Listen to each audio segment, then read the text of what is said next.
তোমার এত বড় সাহস উসামা, তুমি আল্লাহর হাত, আল্লাহর দেয়া বিধান এটার ব্যাপারে সুপারিশ করতে এসেছো? তোমরা কি জানো তোমাদের আগে যত কম, যত গোত্র, যত জনপদ ধ্বংস হয়েছে তার কারণ ছিল তাদের মধ্যে গরিবরা অন্যায় করলে তারা বিচার করত, আর ধনীরা অন্যায় করলে তারা মাফ করে দিত। খবরদার! বনু মাখজুমিয়া গোত্রের এক নারী চুরিতে ধরা পড়ল। চুরির বিধান হলো হাত কেটে দাও। সাহাবারা চিন্তায় পড়ে গেলেন। আল্লাহর নবীর সামনে দাঁড়িয়ে আল্লাহর দেয়া বিধান থামিয়ে দেওয়া, মাফ করে দেওয়া, এই কথা বিশ্বনবীর সামনে বলার সাহস তো কেউ রাখে না। সাহাবীরা বললেন, উসামারে পাঠাও। উসামারে বিশ্বনবীর নাতির মতো স্নেহ করে, মায়া করে, ভালোবাসে। তরুণ সাহাবী বিশ্বনবীর কাছে গেলেন, যে বললেন, নবী, বনু মাখজুমিয়া গোত্রের এক নারী চুরিতে ধরা পড়েছে, এবারের জন্য কি এই মহিলাটারে মাফ করে দিলে হয় না?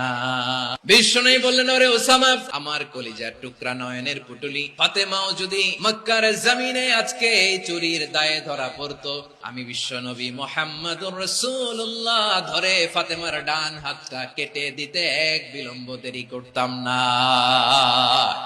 পশ্চিমারা আমাদেরকে ইনসাফ শিখায়, আমাদেরকে সুশাসন শিখায়। আর ইনসাফ, সুশাসন, ন্যায় বিচার, জাস্টিস কারে বলে বিশ্বনবীর বায়োগ্রাফি থেকে জেনে নাও।